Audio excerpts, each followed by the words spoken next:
Halo semuanya, welcome back di podcast Vibi Alisa, tempat dimana kita ngobrol santai tentang isu-isu yang ngefek banget ke hidup kita, tapi dilewatin begitu saja.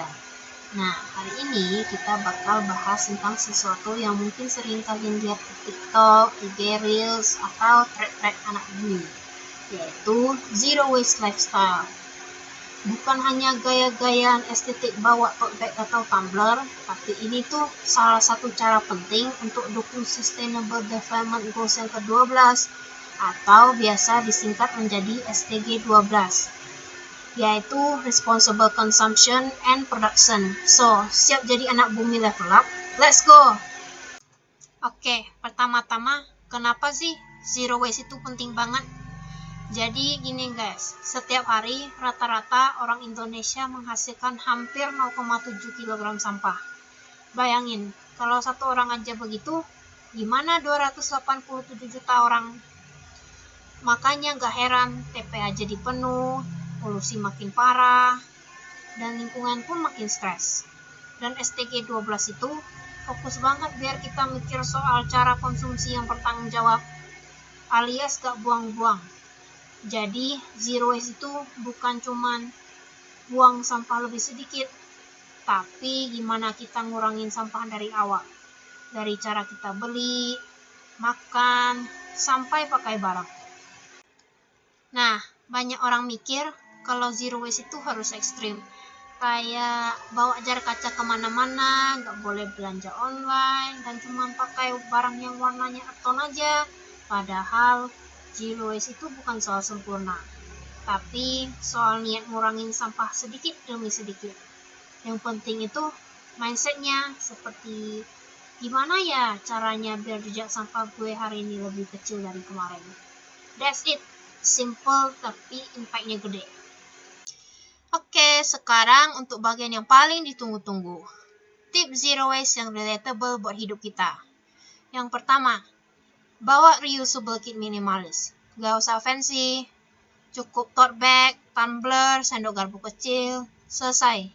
Itu aja udah ngurangin banyak sampah plastik sekali pakai. Yang kedua, belanja seperlunya. No more impulsive shopping. Ingat, diskon 50% bukan berarti harus beli. SDG 12 itu juga tentang responsible consumption. Jadi, belanja yang benar-benar kita butuh saja. Yang ketiga, food waste itu juga sampah. Gen Z itu terkenal doyan jajan. But hey, habiskanlah makanannya, atau enggak share kalau enggak bisa ngabisin sendiri. Karena food waste itu menghasilkan methane, dan methane itu bahaya banget buat iklim. Yang keempat, second hand itu bukan tanda miskin, tapi tanda visioner. Thrifting, pre-love, sok barang, itu sustainable dan menarik buat gaya hidup kita. Yang kelima, digital before physical. Catatan digital, tiket digital, stroke tolak kalau bisa. Simple banget tapi efeknya besar. Banyak yang bilang zero waste itu gaya hidup yang ribet. Padahal justru makin kesini, makin banyak brand, cafe, dan event yang nyediain opsi zero waste. Dan buat Gen Z, lifestyle ini tuh punya value tambahan, kelihatan lebih peduli, lebih mindful, dan lebih future oriented. Jujur saja, jadi anak yang peduli bumi itu makin keren dan makin relevan. Yang penting kita mulai dari hal kecil. Zero waste itu maraton, bukan sprint. Kalau semua Gen Z di Indonesia mulai dari hal sederhana, dampaknya bakal gila-gilaan. Bayangin, kalau 1 juta anak muda mengurangi 1 sampah plastik per hari, itu artinya 365 juta sampah lebih sedikit dalam setahun. Dan itu baru permulaan. So guys, ingat, zero waste itu bukan soal sempurna, tapi soal peduli. SDG 12 butuh partisipasi kita. Dan kita, Gen Z, punya power gede buat ubah masa depan. Kalau kalian suka episode ini, jangan lupa share ke teman kalian.